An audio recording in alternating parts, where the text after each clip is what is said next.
नमस्कार दोस्तों। फूलों में पाए जाने वाले मीठे रस को कहते हैं नेक्टर।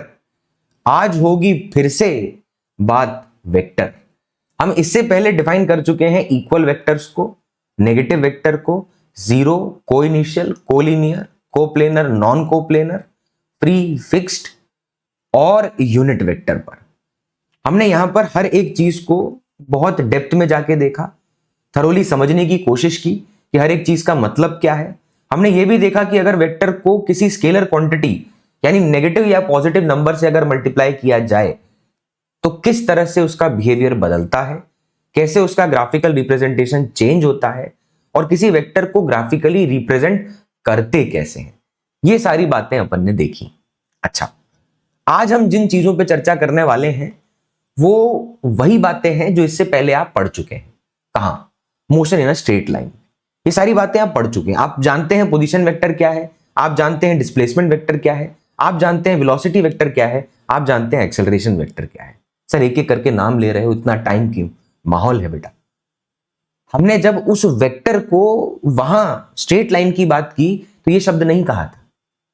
हम सिर्फ एक्सेलरेशन कहते थे, हम सिर्फ उसे एक पर्टिकुलर नाम यानी वेलोसिटी, इंस्टेंटेनियस, एवरेज, हम ये सब डिफाइन करते थे। तो जब हम उन क्वांटिटीज को इस तरीके से डिफाइन करते थे और वहां हम वेक्टर कहते नहीं थे, but even though, just tell me one thing, चाहे कैलकुलस हो, चाहे एरिया हो, चाहे यूनिफॉर्मली एक्सेलरेटेड मोशन हो, मोशन अंडर ग्रेविटी हो, रिलेटिव मोशन हो, क्या तुमने साइन की चिंता की कि नहीं की?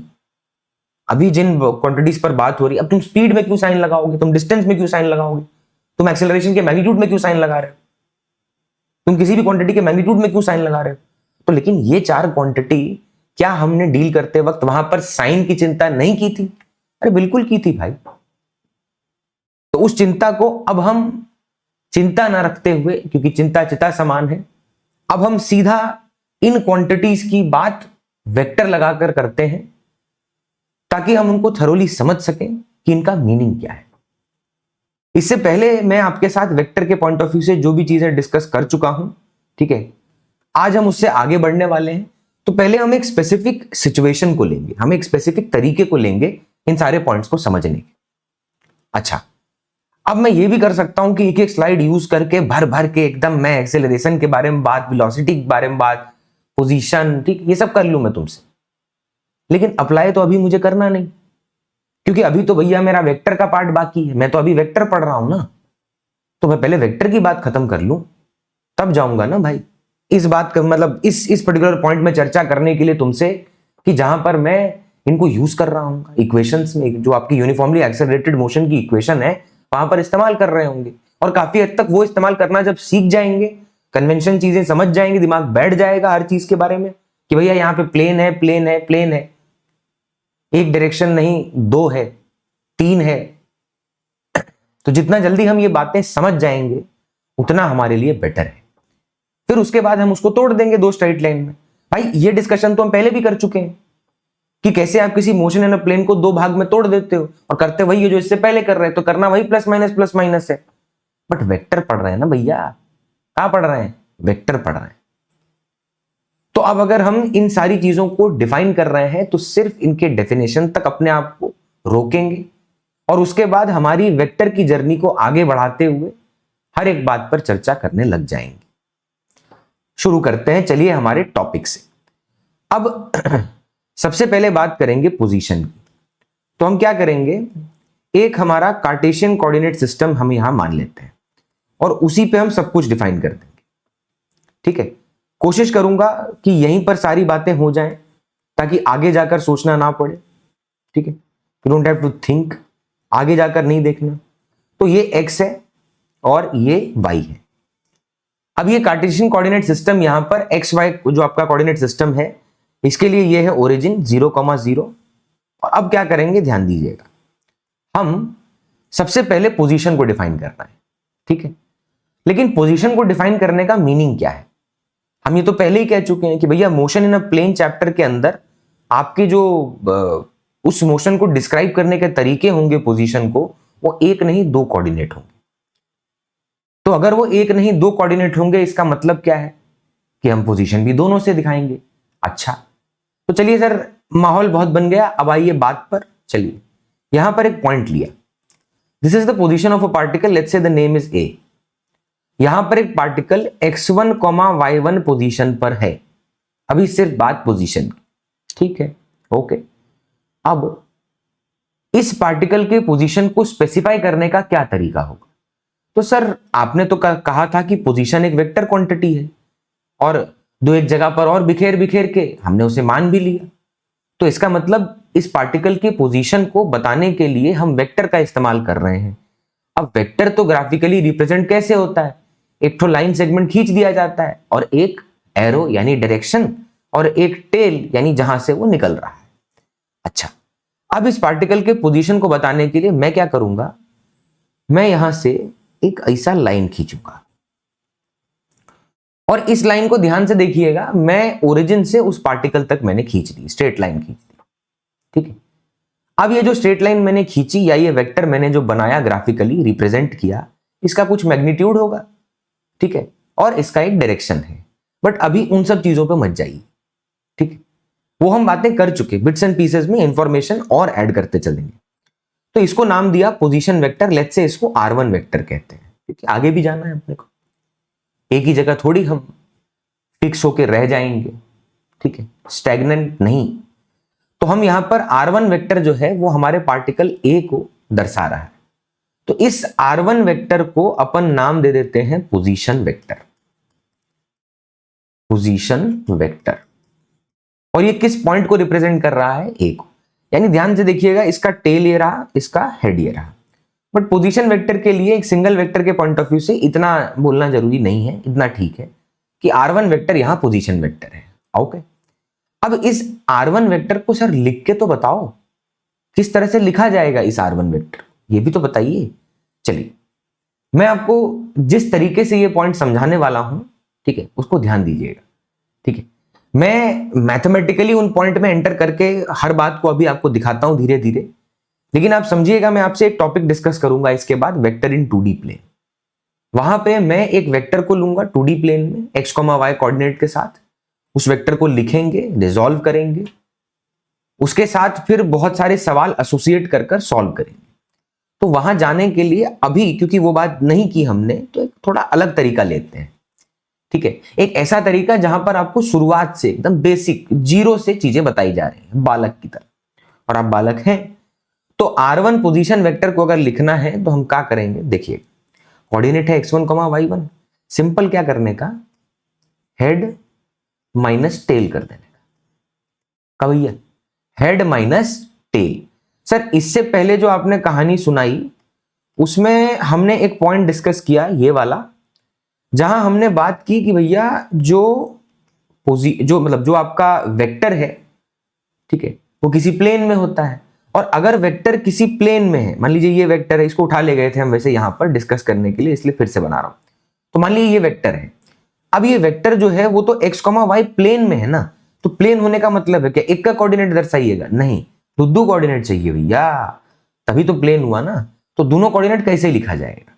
और ध्यान दीजिएगा, unit vector along x, unit vector along y, unit vector along z, ये हमें पहले से पता है। जो स्टैंडर्ड यूनिट वेक्टर्स हैं वी ऑलरेडी नो देम। तो अगर वो बातें हमें पहले से पता है तो इसका मतलब हम डायरेक्टली उसका यूज कर सकते हैं। तो क्या करेंगे, R1 वेक्टर लिख रहे हैं, देखना है। तो सबसे पहले x कोऑर्डिनेट उठाइए, किसका, हेड का, यानी x1, और टेल के कोऑर्डिनेट से उसको, मतलब टेल का जो कोऑर्डिनेट है उससे माइनस कर दीजिए।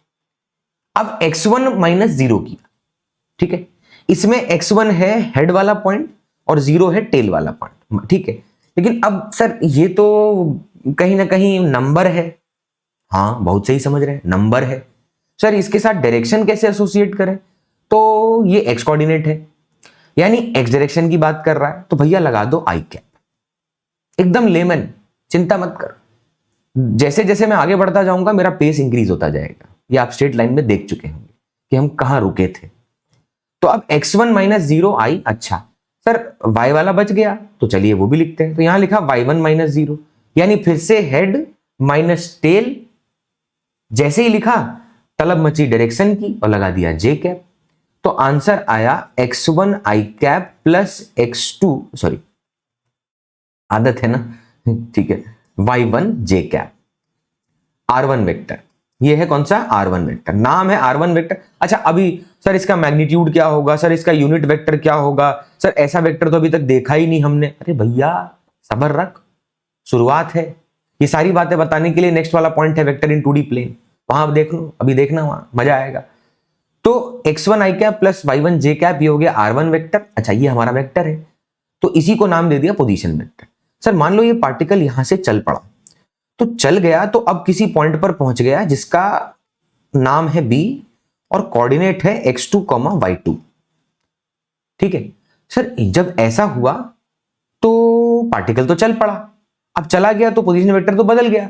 सर हाँ, लेकिन हमें पता है पोजीशन वेक्टर कैसे लिखते हैं, कैसे लिखते हैं, r2 vector is x2 i cap plus y2 j cap. अरे सर हाँ, यानी अगर इस वाले पॉइंट से यहां पर एक लाइन खींच दी जाए फिर से इस वेक्टर को, यानी उस पॉइंट को दर्शाने के लिए इस तरह से एक लाइन खींच दें, एरो लगा दें, टेल देख लें, तो आप देखिएगा ये हो जाएगा r2 वेक्टर। और ये जो r2 वेक्टर है यहां पर इस पर्टिकुलर पॉइंट पर, इस r2 वेक्टर को अगर लिखना है तो कहानी वही सेम होगी, head minus tell i, head minus tell j, head minus tell k, अगर ये 3D वेक्टर होता। मान लीजिए ये वेक्टर यहां से मेरे राइटिंग पैड से बाहर निकाल के यहां होता, तो भैया मेरे ही प्लेन में, इसी राइटिंग पैड के प्लेन में x, इसी राइटिंग पैड के प्लेन में y, इस राइटिंग पैड के परपेंडिकुलर z, तो भैया j है 3D वेक्टर जिसका x भी है, y भी है और z भी है। तो आप ध्यान से देखिएगा, r2 वेक्टर हो जाएगा x2 i cap plus y2 j cap.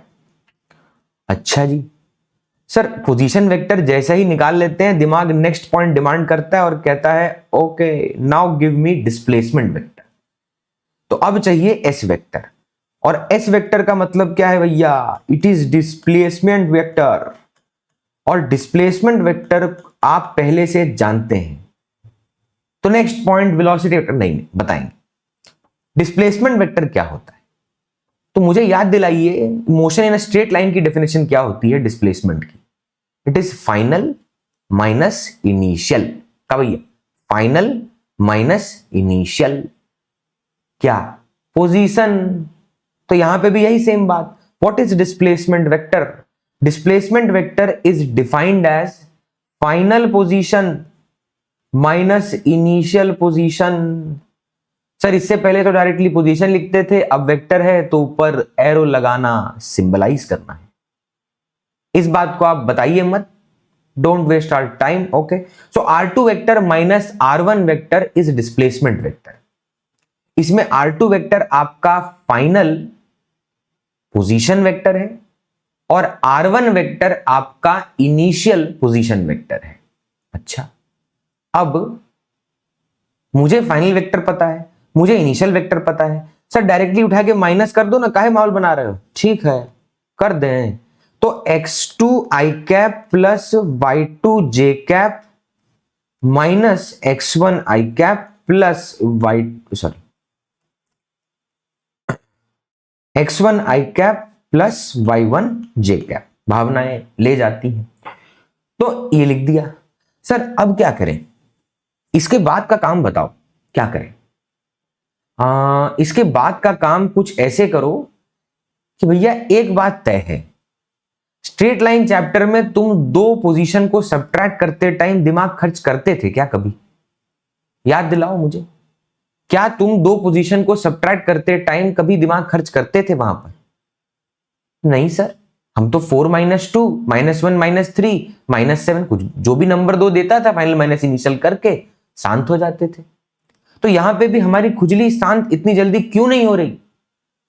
अरे भैया x2 minus x1 i cap plus y2 minus y1 j cap. Sir ई का किए, अरे भाई सिंपल है, when you are subtracting two magnitudes of any quantity, sir physically same obviously भैया, mass को लेंथ से थोड़ी सब्ट्रैक्ट करेंगे, दो पोजीशन को ही कर रहे हैं, तो उस टाइम पे direction should be same, then and then you will be able to deal with them arithmetically. Directly उनके साथ डील कैसे कर पाओगे, इतने शब्द फेंक दिए, सिंपल बात, x को x से, y को y से, z को z से। यानी वेक्टर का मैग्नीट्यूड आपस में तभी डील किया जा सकता है when the direction factor is same and you are not thinking about the direction, you are not worried thinking के। अगर एक तो फोर्स ऐसा है, एक तो फोर्स ऐसा है, तो इनको जोड़ने के लिए 5 + 7 सर 12 होता है। अरे 12 की मतलब नहीं होगा। तो इस पर्टिकुलर पॉइंट पे ये जो वेक्टर है, अगर direction same then and then they can be arithmetically dealt. यानी x को x से और y को y से सब्ट्रैक्ट करिए, सिंपल बात। इससे पहले भी यही डिस्कस किया। अच्छा, अब मैं इसको एक जनरलाइज वर्जन में कह देता हूं कि अगर आप डिस्प्लेसमेंट वेक्टर लिख रहे हैं तो फाइनल पोजीशन, अभी हमने क्या किया, हेड माइनस टेल नहीं किया भैया? आपको नहीं लगता यही सेम काम यहां भी किया, हेड माइनस टेल? अरे वही तो किया, head minus tell, head minus tell. Sir कितनी बार बोलिएगा, जरूरी है, दिमाग में बिठाना है। 11वीं का बालक हो, हम तो यही मान के पढ़ाएंगे ना भैया, ड्रॉप लेके पढ़ रहे हो कोई दिक्कत नहीं, स्किप मारो। बट डिपेंड करता है, फिजिक्स है, रिक्वायरमेंट अलग है, कितनी बार भी पढ़ लीजिए, सोच मैटर करती है, तरीका, कंटेंट, सोच, साइकोलॉजी, ठीक है, दोनों अलग है। अब तो आप क्या करेंगे, हेड माइनस टेल। लेकिन इस बार हेड माइनस टेल करते time you have to deal with x and y individually, simple. तो पहले हेड और टेल एक्स के आई लगा दो, हेड और टेल वाई के जे लगा दो, लेकिन उनके बीच में माइनस करना मत भूलना। और ध्यान देना, अभी भी definition final position minus initial position है, एमा कौनो शक नहीं होना चाहिए। सर ठीक है, अब एक बार वो जो एक्स वाई कोऑर्डिनेट सिस्टम है उसके ऊपर दर्शा के बताओ, दर्शा दें। देखिए अब हम दर्शाने में थोड़ा हिचकेंगे, हम तुमको अभी इनिशियली इंट्रोड्यूस करवा रहे हैं, तो इंट्रोडक्शन में थोड़ी बोल दिया जाता है कि उनके जीवन के सारे कांड क्या हैं। अरे किसी से मिलोगे तो सीधा नाम बताओगे ना, कि पूरा चिट्ठा खोल के रख दोगे नए बंदे के सामने, है कि नहीं? तो चिट्ठा तुम्हारे सामने खोलेंगे डिस्प्लेसमेंट वेक्टर का, लेकिन कहां? Vector addition and vector subtraction पर, जहां जो आपका vector law of addition subtraction है उमा चर्चा होगी, ऊ पे will discuss about that point, ठीक है। तो अभी सर फिर क्या करें, छोड़ दें? नहीं, छोड़ना होता तो ये सब भी छोड़ चुके होते। वेक्टर को 3D में डिफाइन करते, फिर सीधा सब्ट्रैक्ट करके लिख देते कि भैया x को x से, y को y से, z को z से, और फिर 1.5 मिनट की रील बना के एक formula, and please DM me, I will give you the shortcuts, short tricks, results. ठीक है, फिजिक्स में बताइए, फोटो देख के लोग सोच रहे हैं रिवीजन हो जाएगा फॉर्मूले का। अरे कोई भी 2 कौड़ी की बुक खरीद लीजिए, कहीं भी मार्केट में मिलती हो, कोई भी, बहुत बढ़िया बुक्स भी हैं, very good books available in the market. So 2 कौड़ी कह रहे हैं तो उसको सीरियस मत लीजिएगा, इक्का दुक्का है, रेपिटेटिव मिस्टेक्स। अरे तुम किसी बुक को लेके गलतियां झेलने बैठोगे यार, your aim should be solve that particular content and be done with it, ठीक है। इसीलिए क्रोध आया, क्योंकि इतने साल से पढ़ा के कुछ कुछ किताबों में बहुत क्रोध है अंदर, ठीक है, और कुछ कुछ कंटेंट हाय हाय हाय। तो आप जब बुक्स लगाते हैं तो क्या लगता है, वो बुक्स लगाते वक्त आपका पर्पस क्या है? एक तरीका समझना, एक पैटर्न फॉर्म करना। ये नहीं कि वो क्या बोलते, माइंड मैप देख के खुश हो रहे हैं, अरे सारे रिजल्ट दे दिए सर ने फॉर्मूले में, क्या करोगे बे? करोगे क्या उसका? बोर्ड में फॉर्मूला मैप छाप के आओगे, नीट के पेपर में जो नीचे फॉर्मूला है वो लिख के आओगे, तुम्हारा पेपर सबमिट कर देना रोल नंबर के साथ। Wow what a different way to get selection, JEE में करिएगा। तो इसका मतलब ये है कि एक थॉट प्रोसेस बिल्ड करना पड़ेगा इस सब्जेक्ट को सीखने के लिए। This is not other subjects, this is physics specifically. तो अब अगर यहां डिस्प्लेसमेंट वेक्टर को, वापस आते हैं, अगर यहां डिस्प्लेसमेंट वेक्टर को शो करना है तो 11वीं कक्षा में डिस्प्लेसमेंट वेक्टर का मीनिंग क्या, सॉरी 11वीं में ही है, ठीक है, वो भावनाएं थोड़ी ज्यादा हो गई, कंट्रोल करते हैं। चलिए देखिए, तो डिस्प्लेसमेंट का मतलब क्या है? डिस्प्लेसमेंट का मतलब होता है फाइनल माइनस इनिशियल।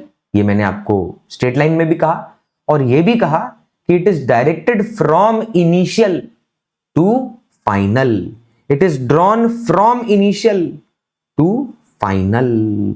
ये रहा displacement vector. This particular displacement vector will be named as s vector, जिसको आप डेल्टा आर वेक्टर भी कह सकते हैं, which is final minus initial. ठीक है, ये मैं यहां अलग से लिख देता हूं, नहीं तो कहीं ऐसा होगा कि 2 और 1 जब बात करते हैं ना तो फिर वही हो जाता है, final minus initial, final minus initial. ठीक है, अच्छा कुछ चीजें शायद हो सकता है मेरी मुंडी के पीछे छुप गई हों, बट कोई नहीं, मुंडी बड़ी है, ये बात हम हर लेक्चर में कहते हैं। ठीक है, डोंट वरी, चिंता मत करिएगा। ठीक है, कुछ भी ऐसा नहीं है जो आपसे रह गया होगा इंपॉर्टेंस। थोड़ा इसको बड़ा कर लें क्या, इतना ठीक है। अरे ये तो फिर सेम साइज हो गया बाबू, हमारा मुंडी फिर रोक लेगा। रुकिए, 2-5 सेकंड का है, स्किप मार दीजिएगा सीधा। ठीक है, चलिए, तो अब ये जो पर्टिकुलर लिखा था मैं एक बार फिर से बोल देता हूं, क्योंकि वो बात आपको दिखी होगी, शायद ये वाली बात आपको नजर ना आई हो। ठीक है, कोशिश करूंगा मतलब एडिटिंग वाले में फोटो उसका क्रॉप करके वहीं डाल दो। ठीक है, लेकिन एडिटिंग या टीचर से एडिटिंग, राइट। चलिए, कंटेंट, तो यहां पे ये जो डिस्प्लेसमेंट वेक्टर है अपना, इसको जब अपन ने लिखा तो क्या लिखा, final minus initial, final position minus initial position. अच्छा, अब फाइनल माइनस इनिशियल पोजीशन जब आप लिखते हैं तो उसमें सबसे पहले आप देखिए, आप हेड माइनस टेल करेंगे। जल्दी से मैं बोल रहा हूं बातें, क्योंकि मुझे ऐसा लगा, मेरे मन में एक गिल्ट सा आ रहा है कि वो मुंडी के पीछे कछू रह गया। हो सकता है कुछ ज्यादा मैटर ना किया हो, बट फिर भी।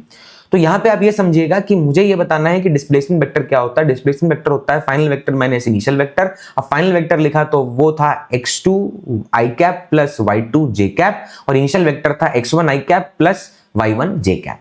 दोनों को माइनस किया। माइनस करते वक्त ध्यान से देखना, जब उनको सब्ट्रैक्ट कर रहे हैं तो हम सिर्फ x को x के साथ और y को y के साथ, क्योंकि जब भी आप दो वेक्टर का डीलिंग करते हैं तो सेम डायरेक्शन वाले वेक्टर के मैग्नीट्यूड के साथ ही खेला होगा, सेम डायरेक्शन वाले मैग्नीट्यूड के साथ ही खेला होगा। क्योंकि अगर मान लीजिए इधर 5 है इधर 5 है, आप इन्हीं के साथ डील कर पाएंगे। अब इधर 5 है और इधर 5 है तो इनको ऐड करके 10 मत बोल दीजिएगा, क्योंकि ये वेक्टर है। यानी यहां पर i को i के साथ, j को j के साथ डील किया, और ये फाइनल वेक्टर अपन ने लिख दिया, which is x2 minus x1 i cap plus y2 minus y1 j cap. थोड़ी त्रुटियां इस बात पर हो सकती हैं कि कभी हाथ यहां चला गया, कंटेंट इसके इधर रह गया, वो हो सकता है, because I am getting used to the world of online. ठीक है, इससे पहले हमने ऑफलाइन में बहुत काम किया, बहुत बच्चों को सिलेक्शन दिलाया, बहुत बच्चों के साथ बात की, पर्सनल उनसे इंटरेक्शन किया। सिर्फ कुलों को खुश करने के लिए ऑनलाइन मजाक मस्ती नहीं करने आए हैं। ठीक है, एक्सपीरियंस शेयर करने आए हैं अपना, जो इस सब्जेक्ट से रिलेटेड है। इन जनरल लाइफ में आप एक्सपीरियंस फॉर्म करेंगे, that is what life is, but for this fact I am telling you. तो यहां पर मतलब हो सकता है थोड़ा बहुत टेक्निकलिटी में त्रुटियां हो, कंटेंट नहीं भैया। कंटेंट हम अपनी ईमानदारी और अपनी निष्ठा के साथ आपको देंगे। ठीक है, उसके लिए कोई शक ना हमारे मन में होगा ना आपके मन में रहने देंगे। जाके देखिए, चैनल पर बहुत सारे वीडियोस हैं, भरे पड़े हैं बतेरे। तो यहां पर आप नोटिस करिएगा, x2 minus x1, y2 minus y1 और i और j इनके साथ इंडिविजुअली अटैच कर दिया। बिकॉज ध्यान से देखिएगा, जब आपने x को x के साथ डील किया तो i में था, y को y के साथ डील किया तो j में था। चलिए, अब हमने उस वेक्टर को वहां पर दर्शाया कैसे। तो वेक्टर दर्शाने का मतलब है कि अब वापस आते हैं उसी पॉइंट पर भैया। ठीक है, तो वेक्टर को दर्शाने का मतलब क्या है, what is the meaning of showing that vector. तो यहां पर आप नोटिस करिएगा, किसी भी डिस्प्लेसमेंट को हम जब बताते थे, डिफाइन करते थे स्ट्रेट लाइन में, तो हम कहते थे it is directed from initial to final, it is directed from initial to final. तो लाल कलर से एस वेक्टर को शो किया, और अब मैं अपनी स्पीड थोड़ी स्लो करता हूं, क्योंकि वो मुंडी के पीछे था। अपना गिल्ट कम करने के लिए मैंने इन बातों पे फिर से स्ट्रेस किया, जरूरी था, क्योंकि फिर रात को नींद अच्छी आएगी। चलिए, तो यहां पर अब एस वेक्टर की बात करते हैं। तो s vector is directed from initial to final. अच्छा सर, उसका एक टेल होता है, उसका एक हेड होता है, हमें वो हेड और टेल दोनों दिखा दीजिए। दिख रहा है, ये देखो, what is this, this is tail and this is head. सरकार, यहां पर जब आप किसी वेक्टर को शो कर रहे हैं, और छोड़िए बाकी सब, डिस्प्लेसमेंट वेक्टर को शो कर रहे हैं, जब आप डिस्प्लेसमेंट वेक्टर को यहां पर शो कर रहे हैं तो नोटिस करिएगा, जो आपका डिस्प्लेसमेंट वेक्टर है, it is directed from initial to final, and जहां इनिशियल था वहां टेल, जहां फाइनल है वहां हेड। ये है डिस्प्लेसमेंट वेक्टर। अच्छा, इसी बात को आपको एक चीज दिख रही है क्या, कैन यू सी दैट और नॉट, है ना। मैं उसके ऊपर ब्लू रंग से पूरा एक लाइन खींच रहा हूं, देखिए ये क्या है, मतलब पीछे दिख रहा है वो क्या है, बट मेन ये क्या बना जो अभी मैंने बनाया, ये ब्लू रंग से क्या बना, जो मैंने उसके ओरिजिन से शुरू किया और ऐसे लाइनें खींच दी ब्लू रंग से, ये क्या बनाया मैंने, बोलना, ये ट्राइंगल है। And this is what triangular law of vector addition is. हम ट्राइंगल लॉ जब यूज करते हैं वेक्टर एडिशन का, तो उसमें अगर वो लॉ हमें पता होता अभी, तो हम डायरेक्टली ये डेल्टा आर या एस वेक्टर निकाल लेते और ये यही आता, फाइनल माइनस इनिशियली आता, अपने आप आता।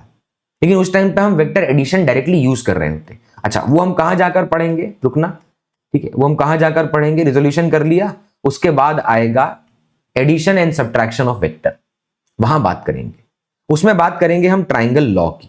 Then will be focusing on this triangle law, अभी नहीं। अभी हम क्या करने बैठे, टिक हटा देते हैं, नहीं तो कहीं आते वक्त लगा हो गया, ठीक है। तो इसका मतलब अभी हम उस पर्टिकुलर पॉइंट पर जब हैं तो वहां लेमन टर्म में डिफाइन किया। अच्छा सर, यहां तक तो हमें कोई दिक्कत नहीं, समझ आ गया, इस ट्राइंगल को भी समझ गए, बात के लिए रखते हैं। तो एक पोजीशन वेक्टर है, एक डिस्प्लेसमेंट वेक्टर है। सर इतने से हमारा मन नहीं भरता, अब हमारी भूख बढ़ गई, हमें बताइए what is velocity vector and what is acceleration vector. अब ध्यान से देखिएगा, अब थोड़ा सा डिफिकल्टी बढ़ेगी। तो हम बात कर रहे हैं, इसलिए मैं अब हेडिंग डाल रहा हूं, ठीक है, इससे पहले भी हेडिंग डाल सकता था, बट वेलोसिटी वेक्टर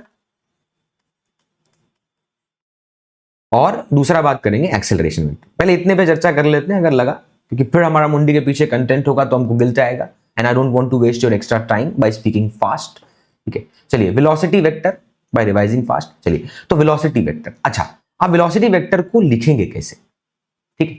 हमने अभी क्या लिखा, पोजीशन वेक्टर। सर इसको भी ग्राफिकली शो करिए, अरे भाई इसको भी हम ग्राफिकली बहुत आसान तरीके से शो कर सकते हैं, बट उसके लिए थोड़ा पहले, अब हम कहा, मतलब हमारा मन कर रहा है कि जब हमने इतना डिफाइन कर ही दिया स्ट्रेट लाइन में, तो उसका सहारा लेके एक तो बात बोले, फिर कनेक्ट करेंगे, आई हाई मजा ही आ जाएगा। देखिएगा, वेलोसिटी वेक्टर क्या है, व्हाट इज वेलोसिटी वेक्टर। तो वेलोसिटी वेक्टर का मीनिंग है v vector, and it is done. Now move to acceleration. Surprise नहीं, वेलोसिटी वेक्टर का मतलब है, छोड़िए वी के ऊपर एरो हटा देगा, है एरो हटा दिए, वेलोसिटी बताइए क्या होता है। सर ये तो डिस्प्लेसमेंट अपॉन टाइम होता है। अच्छा ठीक है, थोड़ा सा अच्छे से बताइए। सर इसको थोड़ा अगर ढंग से लिखें तो इसको हम लिखेंगे एस, जो डिस्प्लेसमेंट है उसको लिखते हैं, चलिए, final position minus initial position upon T2 minus T1। यानी मान लीजिए ये जो पार्टिकल है, ये वाले time instance t equal to, घड़ी में जो समय हो रहा था उस ऑब्जर्वर के, वो t इक्वल टू T1 हो रहा था, और यहां जब वो पहुंचा तो time t equal to T2 हो चुका है। यानी पार्टिकल का जो मोशन है वो t इक्वल टू T1 पे स्टार्ट हुआ और t इक्वल टू T2 तक गया। अच्छा, तो हमने, हमारे पास पोजीशन है, बट अभी हम जा रहे हैं स्ट्रेट लाइन से तरीके से। तो सर ये तो डेफिनेशन है वेलोसिटी की, और हमें पता है कि ये एवरेज है, बट अभी रुक जाइए, तो जनरल तरीके से डिफाइन कर देते हैं। नहीं तो यही देखिए, जनरल डेफिनेशन यहीं पे खत्म हो चुका था, अब हम उसके एवरेज फॉर्म पे जा रहे हैं। लेकिन अगर मैं सीधा अभी बता दूं कि वेलोसिटी दो तरह की है, एवरेज इंस्टेंटेनियस लिख दूं, साइन बना दूं, हो गया, तो फिर क्या फायदा इतना माहौल बनाने का, है भाई। इतना जान सुखा के आदमी माहौल बना रहा है, तो क्यों बना रहा है, उसका पर्पस है, because that topic should make a sense. तो v is r2 minus r1 upon t2 minus t। Just see, मैं इसके ऊपर चाहूं तो भी वेक्टर लगा सकता हूं, तो लगा दो ना, तो लगा दिया। What is velocity vector, it is displacement vector upon time interval. What is velocity vector, it is displacement vector upon time. Time scalar है, और टाइम स्केलर है तो उसका डायरेक्शन पॉइंट ऑफ व्यू, और टाइम नेगेटिव हो सकता है क्या, चल भी रहा हो जीवन का तो कोई बात नहीं, पेशेंस रखिए, कभी ना कभी बदलेगा, because everything changes. But time conceptually यहां पर फिजिक्स में नेगेटिव हो सकता है, टाइम नहीं। If time can not be negative, it is a scalar quantity, that means directionally अगर बात करूं, जस्ट सी, डायरेक्शनली बात करूं तो s vector will decide the direction of v vector. मतलब एकदम लेवन बात सुनना, एक तो वेक्टर है ए वेक्टर, और एक दूसरा वेक्टर है 4i कैप बाय 8। जस्ट एक दूसरा वेक्टर है 4i कैप बाय, लेकिन जब उसको 8 से डिवाइड करते हैं तो वो ए वेक्टर आ जाता है। यानी a vector is 4i cap upon 8। तेल लेने जाए बाकी सब चीज, चलो 4/8 आपका मन कह रहा होगा मन में बार बार 1/2, तो मिटाते हैं उसे, और यहां बचा i कैप। तो सर अगर ए वेक्टर का डायरेक्शन यानी यूनिट वेक्टर पे बात हो तो उसका स्टैंडर्ड वेक्टर आई कैप आ रहा है, और उसका स्टैंडर्ड वेक्टर अगर आई कैप आ रहा है, इसका मतलब जो डायरेक्शन हमारे 4i वेक्टर यानी आई कैप और जो डायरेक्शन हमारा ए वेक्टर यानी 1/2 आई कैप यानी आई, वो सेम है, because the quantity which you have divided the denominator that is 8 is positive.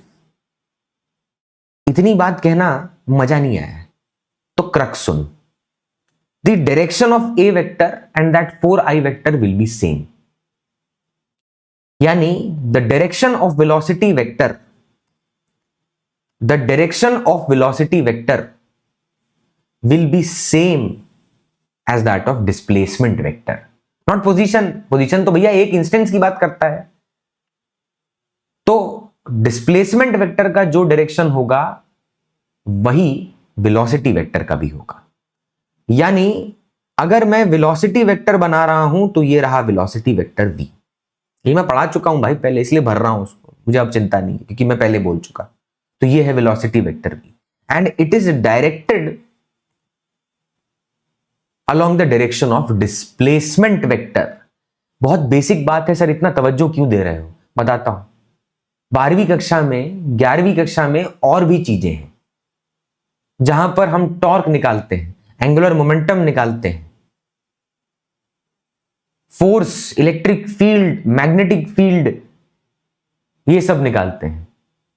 अगर हम ये सारी क्वांटिटीज यहां पर निकालते हैं तो समझिएगा इस बात को बहुत क्रिटिकल तरीके से कि मुझे वेक्टर्स को फॉर्मूला के थ्रू कोरिलेट करना पड़ेगा, और एक का डायरेक्शन अगर गिवन है और दूसरे का डायरेक्शन हम चाहते हैं तो क्या सिर्फ चाहने भर से काम हो जाएगा?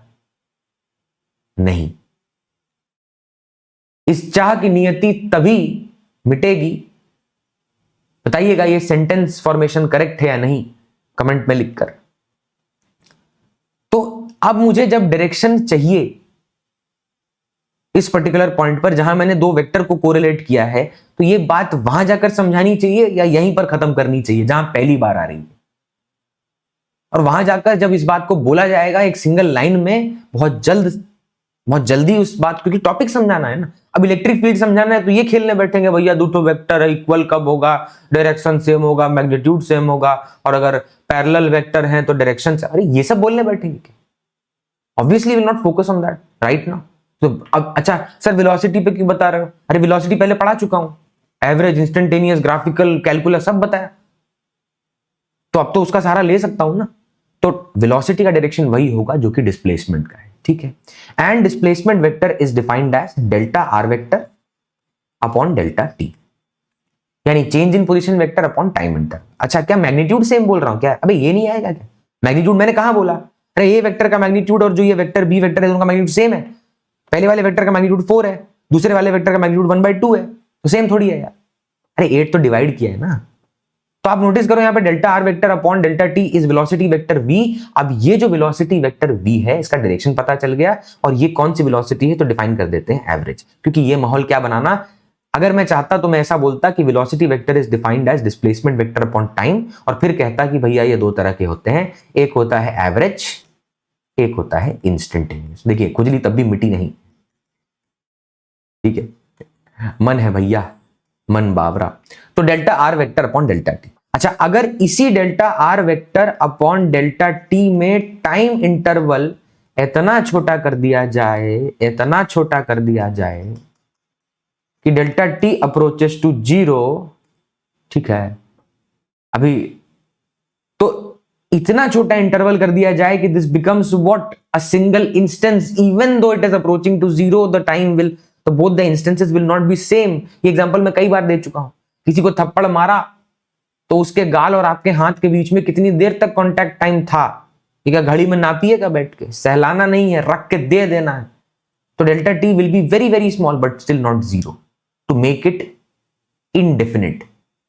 आप उसको डिटरमाइन नहीं कर पाए, उस स्टेट में नहीं ले जाएंगे, तो छोटा कर देंगे इतना कि 0 हो जाए, and this becomes d r vector upon d t, and this is called as v instantaneous, यानी इंस्टेंटेनियस वेलोसिटी।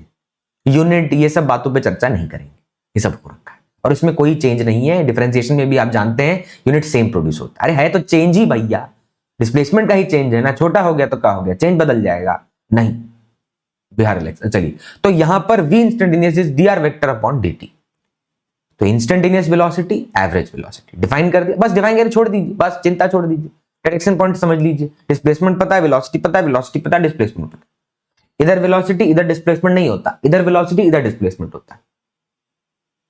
अब बताइए सरकार, एक्सेलरेशन के बारे में जूम आउट करते हैं क्योंकि यहीं पर उसका सहारा लेकर पढ़ेंगे, लिखेंगे बड़ा, कोई दिक्कत नहीं, ठीक है।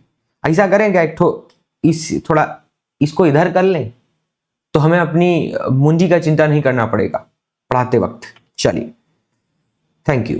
तो अब अगर मुझे एक्सेलरेशन वेक्टर को डिफाइन करना है, लिखेंगे बड़ा भैया एक्सेलरेशन वेक्टर। तो एक्सेलरेशन वेक्टर ए वेक्टर को डिफाइन कैसे किया जाएगा, जल्दी से करते हैं सर। एक्सेलरेशन जो होगा वो दो तरह का होगा, एक होगा एवरेज एक्सेलरेशन वेक्टर और दूसरा होगा instantaneous acceleration vector.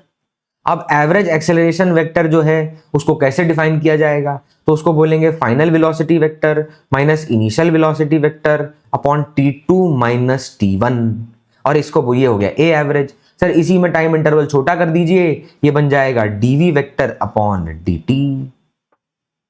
Sir acceleration का डायरेक्शन किधर होगा, अरे एक्सेलरेशन का डायरेक्शन किधर होगा, जिधर वेलोसिटी है भाई।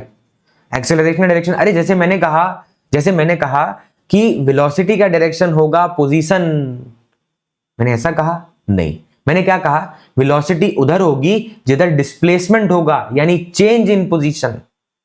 ठीक, मैंने क्या बोला, वेलोसिटी उधर होगी जिधर चेंज इन पोजीशन यानी डिस्प्लेसमेंट होगा। तो अब मैं कह रहा हूं एक्सेलरेशन उधर होगा जिधर वेलोसिटी वेक्टर होगा, जिधर वेलोसिटी वेक्टर होगा, है भाई, जिधर वेलोसिटी वेक्टर होगा, छोटा लिख दिया, है ना। चलिए आगे बढ़ते हैं। तो अब बात करेंगे, क्या आगे बढ़ेंगे, आगे बात करेंगे। अब गलत है, क्यों गलत है, सोच क्यों गलत है। Change, acceleration is not velocity upon time, acceleration is change in velocity upon time.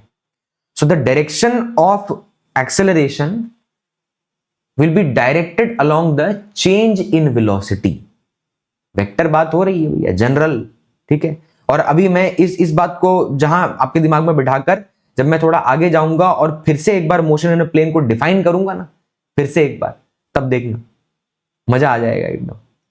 तो acceleration vector is directed along velocity, ये अगर आप कहेंगे तो पाप है, और इस पाप को सुधार कर हम लिखते हैं डेल्टा वी वेक्टर, यानी direction of acceleration will be directed along change in velocity, change in velocity. Sir यहां शो कर दो ना, अरे यहां कैसे शो करिएगा भैया, चेंज इन पोजीशन वेलोसिटी देता है, वेलोसिटी का चेंज एक्सेलरेशन देता है, तो ये तो एक्स वाई कोऑर्डिनेट है कार्टेशियन, तो पोजीशन बताएगा कि वेलोसिटी बताएगा बे, बोलो क्या बताएगा।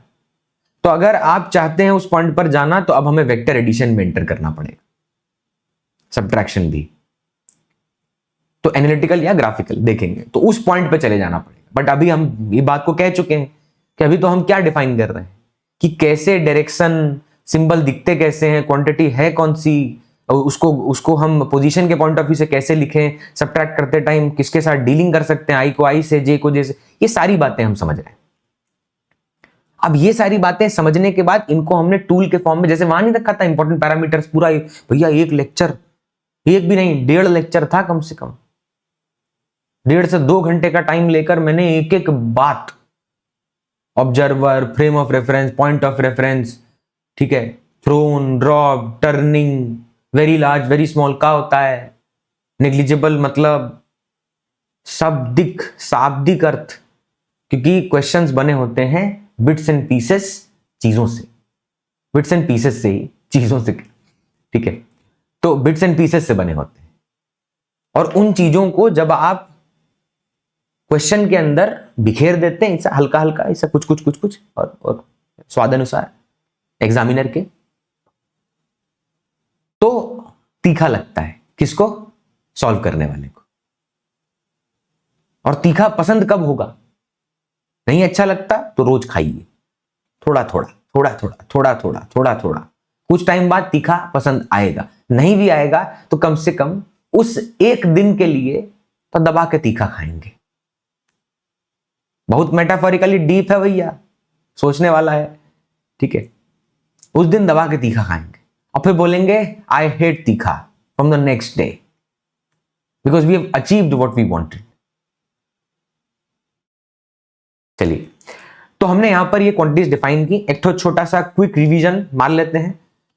तो position vector r vector define कैसे किया, x i cap plus y j cap plus z k cap. Sir आपने ये कहां पढ़ाया? अरे मैंने समझाया था ना यार, 3D में लिखा होगा तो क्या नहीं लिखोगे कि 2D में ही सर, 2D में ही? अरे जनरल बात कर रहे हैं ना, ये तो रिवीजन है और सिंपल सी बात है। मैं बार बार वो तीनों लिख लिख के वो तीसरा वाला टर्म भी सब्ट्रैक्शन फॉर्म में लिखने में टाइम वेस्ट नहीं करता, तो मेन बात बताना ही रह जाता जो बताई अभी। और चिंता मत कर, मेरी हर एक बात जो आपको बताई जाएगी उसका पर्पस होगा। उस बड़ी कहानी के छोटे किरदार आपके सामने इसलिए पेश किए जाते हैं ताकि मजा नहीं, एक सेंस बने, एक थॉट प्रोसेस बने उससे related. Because when you see a question and start abruptly solving it and expect कि that particular question gives you the desired output, it will not, because वो question उस कहानी का अंत है कि किसी ने तुम्हें पूरी कहानी सुनाई और उसके बाद लास्ट में पूछे कुछ सवाल, या वो सवाल एम्बिग्यूटी तरीके से, मतलब एम्बिगुअस तरीके से छोड़ दिए। ठीक है, क्रिस्टोफर नोलन की मूवीज देखिएगा, आखिरी में जाकर पूरी कहानी सुनाई बढ़िया से एकदम, तब बढ़िया, लास्ट में कुछ सवालों पर जाकर छोड़ दिया। और सोचिए, उसी का मजा है न्यूमेरिकल। तो यहां पर ये आर वेक्टर। अब इसके बाद लिखते हैं वेलोसिटी वेक्टर, सॉरी सीधा बताइए, एक स्टेप खा गया आदमी। तो delta r vector which is displacement vector is defined as x2 minus, या रुको और बेटर उसको डिफाइन करते हैं xf minus xi, final minus initial x में i लगा दो, फाइनल माइनस इनिशियल y में j लगा दो, फाइनल माइनस इनिशियल z में k लगा दो।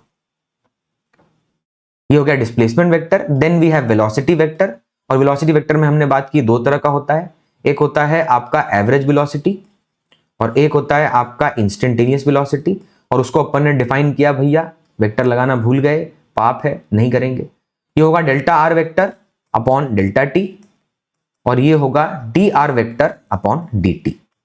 और डायरेक्शन ऑफ वेलोसिटी वही होगा जहां डिस्प्लेसमेंट वेक्टर यानी चेंज इन पोजीशन वेक्टर है।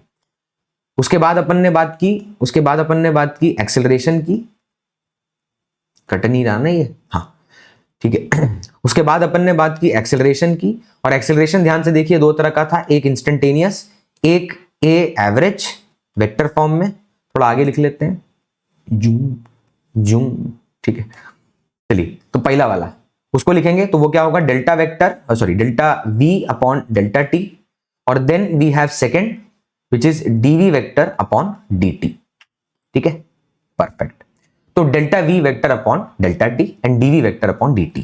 यहां पर भी जो एक्सेलरेशन का डायरेक्शन होगा that will be directed along, ये देखा, ये बच गया मुंडी, ठीक है। तो यहां पे ये जो पर्टिकुलर क्वांटिटी होगा इसको अगर लिखना, मतलब यहां पे डायरेक्शन बताना है तो क्या बोलेंगे, अपन बोलेंगे acceleration vector is directed along change in velocity vector, यानी acceleration will be directed along change in velocity, velocity will be directed along change in position, displacement vector will be directed along change in position। अब position देख ही लिए हैं कैसे specify होता है, clear है यहां तक? चलिए अब हम आगे बढ़ेंगे भैया। Now the next point which will be taken is vector in 2D plane. बात होगी वेक्टर इन 2D प्लेन, ठीक है। थोड़ा सेटल हो जाए, काफी देर से बोल रहा है आदमी, कॉन्टिन्यूअस। चलिए कमर थोड़ा सीधा कर लें। चलिए अब बात करेंगे वेक्टर इन 2D प्लेन की, ठीक है। वेक्टर इन 2D प्लेन का जब हम चर्चा करेगा तो यहां पर हमारा फोकस क्या है?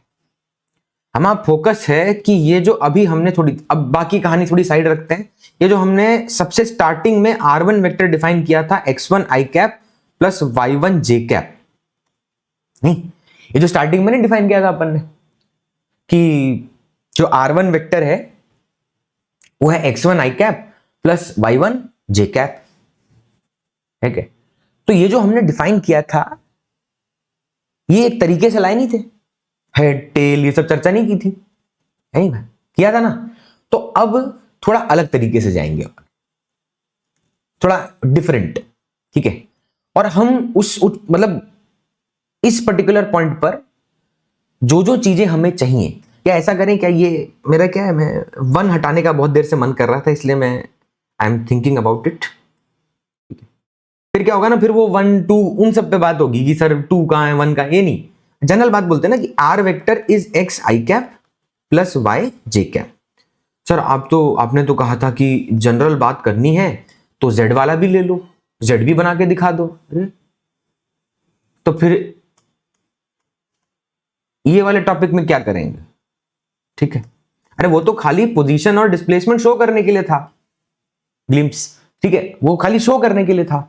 लेकिन अब जो आप चर्चा कर रहे हैं उस वेक्टर को 2D प्लेन में अगर ऐसा वेक्टर गिवन हो तो कैसे उसका यूनिट वेक्टर निकालें, यानी उसके डायरेक्शन को कैसे शो करें, कैसे उसका मैग्नीट्यूड निकालें, ठीक है, उसका एक्स एक्सिस से कितना एंगल बनता है, उसका वाई एक्सिस से कितना एंगल बनता है, उस वेक्टर को अगर वहां पर दे रखा है हेड और टेल दे रखा है खाली कोऑर्डिनेट टर्म में तो कैसे लिखते हैं। अच्छा, ये वाली बात हो चुकी कि अगर किसी वेक्टर का टेल और हेड गिवन है तो उसको कैसे लिखते हैं, वो हम देख चुके।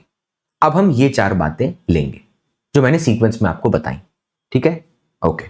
तो अब नहीं सॉरी तो अब अगर आर वेक्टर है एक्स आई प्लस वाई जे, ठीक है, ये अगर वेक्टर है अपना, तो आप सोचिएगा यहां पर इस वेक्टर को कार्टेशियन कोऑर्डिनेट सिस्टम में दर्शाएंगे कैसे, और फिर लगाते हैं कुछ सवाल, और उसके बाद आज का अपना सेशन करेंगे समाप्त। वाह, राइम नहीं हुआ चलिए, तो ये अपना वही कार्टेशियन कोऑर्डिनेट सिस्टम, कार्टेशियन है भाई, तो ये x axis and this is y axis. Let's say we have a vector, ठीक है, जो ऐसा था, मतलब यहां पर है, ये पॉइंट है, ये रहा वेक्टर, ये वेक्टर है, इसका टेल यहां पर है, इसका हेड यहां पर है। मतलब हमने क्या किया, मान लो कहीं ग्राफ पे किसी ने एक वेक्टर ऐसे खींच रखा था, ऐसे बना रखा था, अब हम हैं खुजली वाले लोग, ठीक है, नॉट लिटरली, हम ग्राफ पेपर उठा ले गए, हम कोऑर्डिनेट सिस्टम उठा ले गए, बोला ये अटैच कर दिया, ये ले, क्योंकि हमें खाली इस वेक्टर को देखकर, इसके टेल और हेड को देखकर हम क्या करेंगे, ओह वाओ, नहीं, there is no point in doing that. तो इसका मतलब ये है आर वेक्टर है x i plus y J.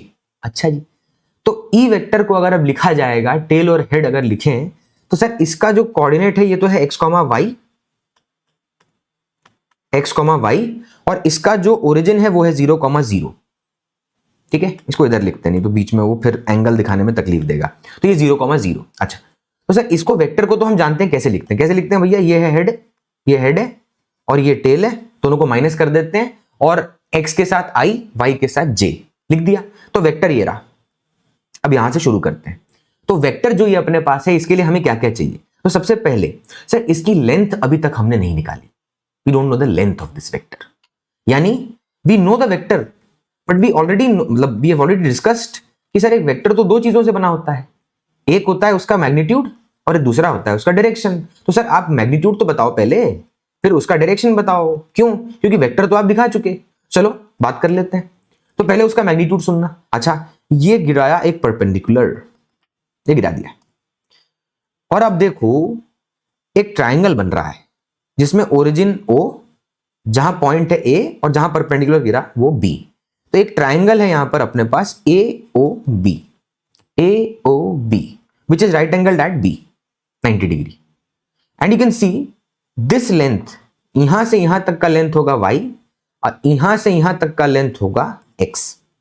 So what will B this one, sir इसके लिए हमें सोचना पड़ेगा, 10th स्किप, सर हम 9th से डायरेक्टली 11th नहीं ना, तो पाइथागोरस कहेगा कि भैया जे है √x² प्लस वाई स्क्वायर, अगर ये मतलब √x² प्लस वाई स्क्वायर है मतलब ये obtained, and what is this, अरे दिस इज, सर आपने स्टार्टिंग में जब रिप्रेजेंटेशन पढ़ाया था तभी आपने कहा था कि length of the segment gives the magnitude, and in this case the length of the vector, मतलब length of that segment is √x² plus y square.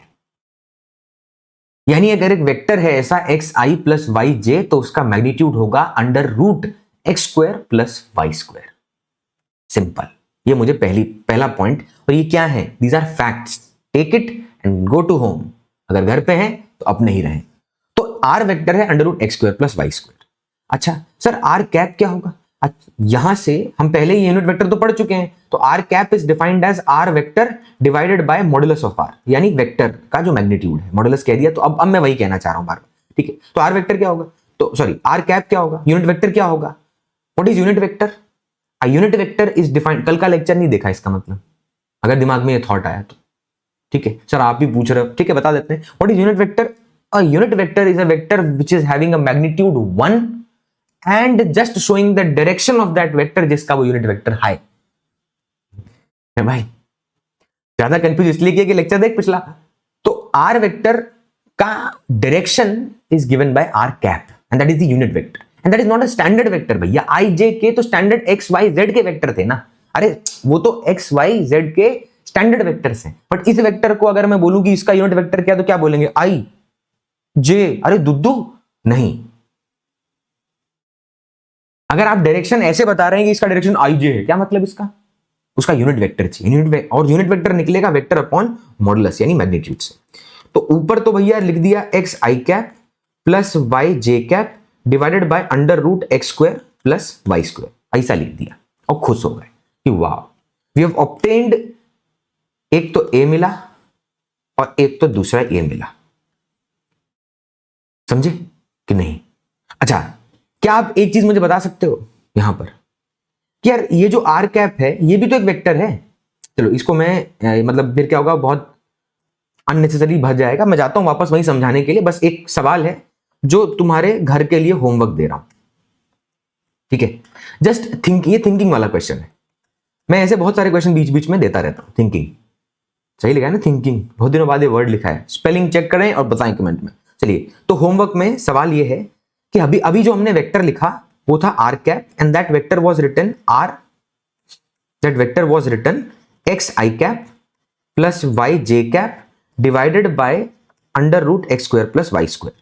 अच्छा ये भी है तो वेक्टर ही, यानी इसको ऐसा नहीं लिख सकते x upon under root x square plus y square i cap plus y upon under root x square plus y square j cap. ये पढ़ाऊंगा भाई अभी, मैं थोड़ी देर में इसी पे मतलब बात होगी, लेकिन मैं इसको थोड़ा सा अलग तरीके से, मैंने कहा लिख रहे हैं तो एक अलग तरीके से मेरा मन में ऐसे मतलब दिमाग में कहा पूछ ली, ठीक है? तो एक्स अपॉन दिस, और ये अभी भी हो जाएगा वैसे मतलब this can be proved right now also, but मैं कह रहा हूं लगा, क्योंकि हम अभी हमने जो पढ़ा ना ये इतने से ही सवाल होने लग जाएंगे, और जैसे ही वो सवाल खत्म होंगे ना अपने आप इसका आंसर समझ जाओ, और फिर मैं इसको न्यूमेरिकली यूज कर लूंगा। ऐसा नहीं कि मतलब आप समझे नहीं तो मैं तब भी यूज कर लूंगा, मैं पढ़ाऊंगा ऑब्वियसली, टॉपिक तो आएगा ही ना, बिना उसके कैसे। तो हाँ सॉरी, तो मुझे ये चाहिए कि यूनिट वेक्टर का मतलब क्या है, जिसका मैग्नीट्यूड हो 1। सर आपने इसके आजू बाजू पे दो डंडे खींच दिए, अबे है तो वेक्टर ही, है तो यूनिट वेक्टर ही, नाम तो यूनिट वेक्टर ही है, नाम थोड़ी बदल गया, है तो यूनिट वेक्टर ही। तो अगर ये है यूनिट वेक्टर ही, इसका मतलब इस वेक्टर का मैग्नीट्यूड होगा 1। तो सर इतना बड़ा वेक्टर दिए हो, इसका मैग्नीट्यूड 1 होगा, सोचिएगा।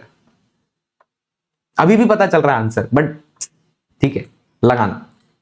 चल होमवर्क में कि यूनिट वेक्टर है सर मैग्नीट्यूड तो 1 होना चाहिए, चेक कर ले। तो आर कैप, यानी अभी हमने दो चीजें सीखी कि अगर एक वेक्टर है x i cap plus y j cap, अब ये फिगर, सॉरी मैं यहां छुपा रहा हूं फिगर, ठीक है? ये जो बाजू वाली फिगर है इसको मत देखना अभी, वो जो कार्टेशियन कोऑर्डिनेट वाला है उसको छोड़ दे, हटा दे, ठीक है? मैं यहां हाथ रख रहा था तो उसको हटा दे, और यहां पे आर जो वेक्टर है वो है x i cap plus y j cap. अच्छा अब इस वेक्टर का जो यूनिट वेक्टर है वो लिखा, और इस वेक्टर का जो मैग्नीट्यूड है वो लिखा। What is the magnitude? Under root x square plus y square, याद कर लिया मैंने। X i cap plus y j cap under root x square plus y square, याद कर लिया मैंने। वॉट एवर एक्स वाई मैं उसको स्क्वायर कर दूंगा। अरे अब देखो सिंपल सी बात है सर, एक्स और वाई जो है, जो एक्स और वाई ये है क्या, व्हाट इज दिस? मैं क्या रिजोल्यूशन में जाना नहीं चाहता, मैं कंपोनेंट रिजोल्व ये सब बोलना नहीं चाहता, क्योंकि मेरा तरीका है भाई, मैं उस तरीके से उस पॉइंट पे जाऊंगा, तभी आपको भी समझ आएगा और जो सेंस बनेगा ना, जो बैठेगा ना भैया, वो उस एग्जाम के केओटिक सिचुएशन में इस्तेमाल होगा, और वही मेरा पर्पस। तो मैं कह रहा हूं अभी इतना ही ग्रास्प करते हैं, चलो मैं अपनी भावनाओं को रोकता हूं और ठीक है जाओ भाव में। तो r vector is x i cap plus y j cap. अच्छा, अब ये जो आर वेक्टर का मैग्नीट्यूड निकालेंगे, ये होगा under root x square plus y square. अगर ये under root x square plus y square है, फैक्ट। अच्छा, इसका यूनिट वेक्टर क्या है? तो होता है सर वो तो वेक्टर अपॉन मैग्नीट्यूड, यानी x i plus y j vector upon under root x square plus y square. ठीक है, मोर देन सफिशिएंट। ठीक है, तुम्हें नहीं लगता ये वाला एंगल थीटा है? मान लेना भाई, यानी एक्स एक्सिस से कितना एंगल बना रहा है ये? बोलिए, एक्स एक्सिस से कितना एंगल बना रहा है? तो theta, theta is the angle. ठीक, अब अगर तुम्हें मैं ये कहूं कि यहां से यहां तक का ये जो है, ये जो लाल कलर का मैंने बनाया, this is the length of the vector, ये हमारे वेक्टर का लेंथ है। अब अगर तुम चाहो तो उस मैग्नीट्यूड से, उस आर वेक्टर के मैग्नीट्यूड से तुम ये लेंथ और ये लेंथ निकाल सकते थे। You can find those two lengths, निकाल सकते हो। ठीक है, लेकिन वो अभी नहीं निकालेंगे। वो कहां निकालेंगे? वो जाकर निकालेंगे हम रिजोल्यूशन ऑफ वेक्टर में, अभी नहीं। ठीक, तो इतनी बातें हमें इस पॉइंट से मिली और जिसको हम घर लेकर जाएंगे। चलिए अब लगाते हैं इसी पर बेस्ड कुछ सवाल। ठीक, ला, a vector in the x y plane is given by 5i plus 5j. The vector is now rotated clockwise by 15 degree about the origin. Find the new vector after rotation. अरे sir, आपने बोला angle पे ध्यान मत देना, और यहां आप तो एंगल एंगल खेल रहे हो जानबूझ के। मेरा तरीका आप स्टेट लाइन में जाके देखना, जितने भी लेक्चर्स हैं अपलोडेड उनको जाके देखना, आपको समझ आएगा। मैं जब चीजें शुरू करता हूं ना, तो कुछ चीजें पढ़ाने में बताई, कुछ चीजें ऐसे बीच में खाली ग्लिम्स देके छोड़ दिया, फिर उसको सवाल के फॉर्म में खाली बिना उस पॉइंट को कहे करवा लिया, फिर उस पॉइंट पे आ गए। क्योंकि वो बात ऐसी है जो हर चैप्टर में इंपॉर्टेंट है। Resolution of vector is very important in every chapter, चाहे वर्क पर एनर्जी हो, चाहे रोटेशन हो, चाहे लॉज ऑफ मोशन हो, चाहे इलेक्ट्रोस्टैटिक्स हो, कहीं पर भी हो। Any chapter will demand you that particular point, वो आपसे वही सेम चीज डिमांड करेगा। तो मेरे लिए वो एक इंपॉर्टेंट फैक्ट है। मैं उसको इसी सीक्वेंस में बता दूंगा, तो आपके लिए 5-6 बातें मिल गई आपको। अब मैंने अभी ये सीक्वेंस फॉलो किया तो 2 बातें ही दी, सॉरी ये नहीं, खाली 2 बातें दी मैंने आपको, ये दिखाया और ये 2 बातें बता दी, बस इतना ही किया ना मैंने। अब मैं अगर वो भी बता देता आपको, रेजोल्यूशन भी वही समझा देता कि थीटा एंगल है, ए कॉस थीटा, ए साइन थीटा। सर ये जो एक मतलब इसको बोलते हैं एक्स कॉम्पोनेंट, इसको बोलते हैं वाई कॉम्पोनेंट, अगर हम ये सब करते तो थी गए। बिकॉज आपको इतनी बातें मैंने दे दी जो मैंने न्यूमेरिकली अप्लाई करवाई नहीं अभी। तो यहां पर एक वेक्टर है 5i प्लस 5j। वापस अपने बात पर आते हैं। अब इस वेक्टर को शो करना है, तो सर इतना तो हमें पता है, किसी वेक्टर को अगर शो करना है, मान लो ये ग्राफ, ये ग्राफ पेपर है और हम वेलोसिटी को शो कर रहे हैं, ये x ये y, and remember this one thing, ये वेलोसिटी है। और जब वेलोसिटी को शो कर रहे हो तो ये मत सोचना कि ये पोजीशन है, ये वेलोसिटी का x और वेलोसिटी का y। ये पहली बार ऐसा मैंने बोला, first time, just I am saying this, and it will become your habit जब मैं ये पॉइंट खत्म करूंगा वेक्टर वाला बात। और फिर प्रोजेक्टाइल मोशन में मुझे बहुत मजा आने वाला है, रिलेटिव वेलोसिटी इन 2D में मुझे बहुत मजा आने वाला है, सर्कुलर मोशन में मुझे बहुत मजा आने वाला है, क्योंकि मैं आपके दिमाग में वो बात बैठा दूंगा। चलिए आपने तो वेलोसिटी, यानी ये वेलोसिटी का x और वेलोसिटी का y दर्शाने के लिए बनाया है। x और y कोऑर्डिनेट यानी पोजीशन नहीं। अच्छा सर, ये है 0,0 और थोड़ी दूर जाकर दिस इज 5,5 यानी मान लीजिए ये 5 यहां खींच दिया, वो कट गया, वो पॉइंट ले लिया। ठीक, चलिए अब यहां दिखाते हैं वेलोसिटी वेक्टर को। Let's show the velocity vector. जे रहा वेलोसिटी वेक्टर, वेलोसिटी, अरे रुकिए पेन ले लें, हाँ ये रहा वेलोसिटी वेक्टर। अब ये जो वेलोसिटी वेक्टर हमने यहां पर लिया है, ये है वेलोसिटी वेक्टर, और ये कितना है 5i cap plus 5j cap. सबसे पहला सब, ये एंगल कितना होगा? सर यही तो आपने बोला अभी कि समझ आएगी नहीं, ये एंगल कितना होगा? अरे बाकी सब छोड़ बे, एक वेक्टर को रिप्रेजेंट करना सिखा दिया, वो तो बता दिया, कर दिया, लाइन सेगमेंट बता दिया, एरो बता दिया, टेल हेड बता दिया, माइनस करके वेक्टर कैसे लिखते हैं वो बता दिया। उल्टा सोच, 5i cap plus 5j given है, वेक्टर रिप्रेजेंट कैसे होगा? x में 5, y में 5, 5, 5 पे एक पॉइंट बनाया, जहां पॉइंट है वहां हेड, जहां से शुरू किया रेफरेंस वो टेल, तो भैया ये रहा टेल, दिस इज हेड, ये बन गया अपना वेक्टर एंड काम इज ओवर। तो अगर ऐसा हुआ तो इस वेक्टर को हम जानते हैं, अब ये थीटा एंगल चाहिए।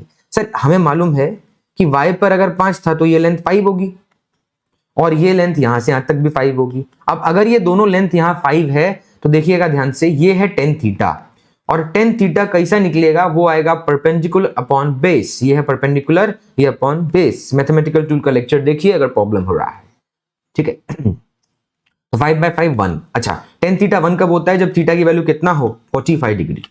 यानी हमारा जो लाइन है, ये जो लाइन है ये यहां से बना रहा है 45 डिग्री। अब इसको वो कह रहा है 15 डिग्री क्लॉकवाइज रोटेट कर दीजिए, 15 डिग्री क्लॉकवाइज। देखिएगा ये पेन है, मतलब ये हॉरिजॉन्टल है, a anti clockwise clockwise, anti clockwise clockwise. घड़ी देख, जैसा घड़ी चलता है क्लॉक, उसके अपोजिट एंटी। तो बोल रहा है क्लॉकवाइज से 15 डिग्री रोटेट किया, किसको, वेक्टर को, ठीक है, वेक्टर को रोटेट कर रहा है। तो जब इस वेक्टर को रोटेट किया तो 15 डिग्री, एक अलग पहले पेज पे मैं उस बात को समझा देता हूं। ये है वेक्टर और ये हॉरिजॉन्टल से कितना एंगल बना रहा है, ये वाला एंगल कितना है, 45 डिग्री। अब अगर इस वेक्टर को आप इधर लेके चले जाएं 15 डिग्री, यानी ऐसा लेके चले जाएं, ठीक है, तो ये एंटी क्लॉकवाइज हुआ, एंटी क्लॉकवाइज, ठीक है। और अगर आप इस वेक्टर को 15 डिग्री इधर लेके जाएं, 15 डिग्री, अरे मैंने 45 लिख दिया क्या, वो टोटल है वो तो, ये है 15 डिग्री। तो क्या इससे एलिवेशन में दिक्कत होता है, बोर्ड बढ़िया बोर्ड रहता है, चलिए उस स्थिति में भी आएंगे भाई, पक्का आएंगे, क्योंकि जब बोर्ड रहता है ना तो आदमी एकदम ऐसे नहीं बयान कर सकते भैया। बोर्ड के ऊपर पढ़ाना is like that board is your world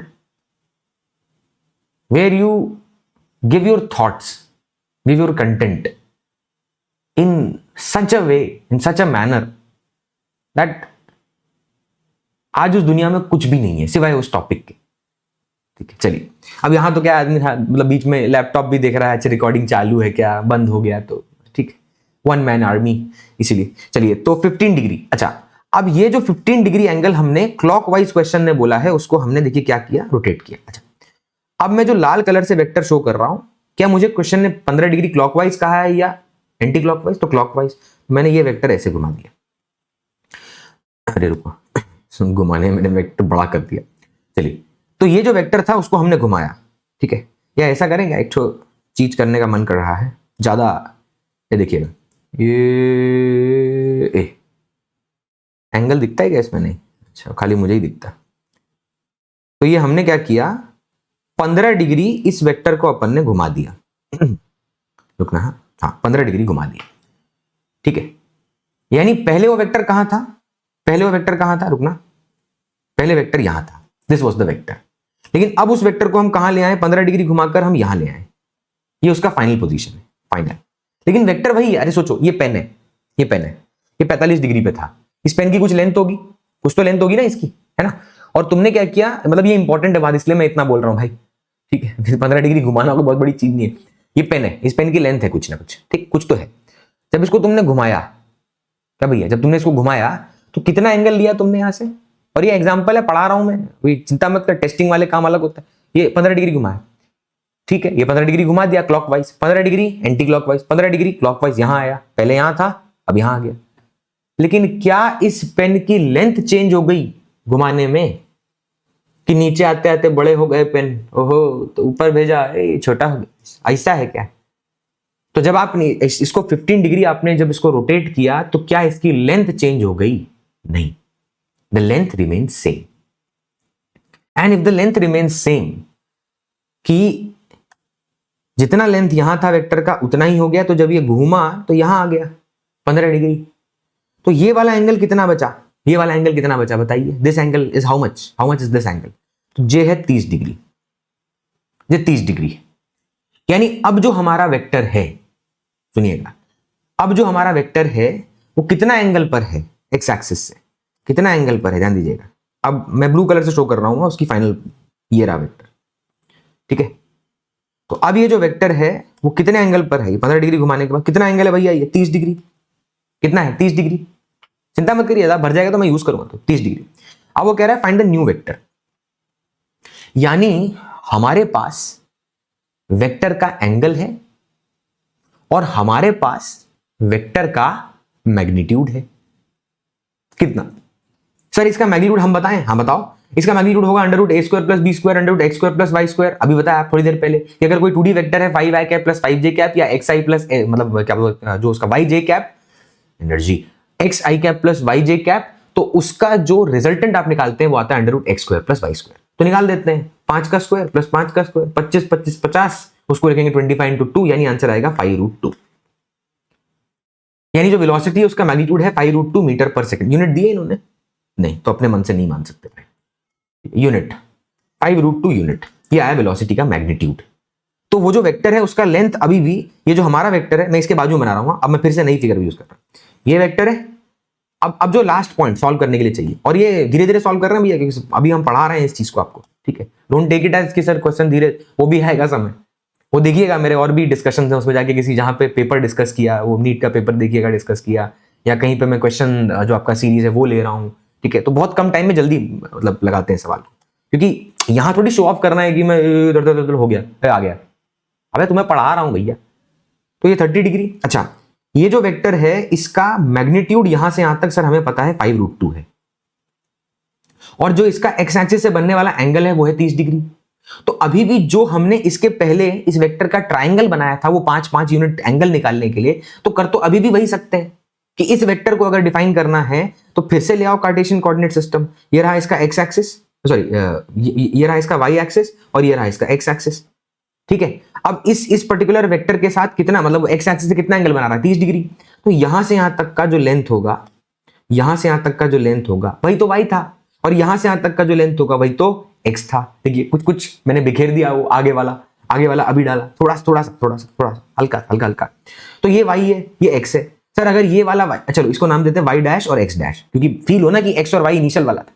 तो अगर ये इसका मुझे वाई डैश और एक्स डैश पता चल जाए तो मैं लिख दूंगा x dash i cap plus y dash j cap, ठीक है? और this is first time we are discussing about this, तो डेप्थ में जाना पड़ेगा भाई हर बार, ठीक है? तो इतनी बार काहे बोल रहे हो, डिस्क्लेमर जरूरी है। तो x dash i plus y dash j. अच्छा, अब ये 30 डिग्री से मुझे ये डायमेंशन और ये डायमेंशन निकालना है। कैसे निकालूंगा? ट्राइंगल। सबसे पहले मैं लिखूंगा साइन 30। साइन 30 की वैल्यू कितनी होती है? What is sine 30? Perpendicular upon hypotenuse, perpendicular upon hypotenuse, यानी वाई डैश अपॉन हाइपोटेनस 5√2, यानी what will be y dash? What will be y dash? देखा जा रहा था पीछे। What will be y dash?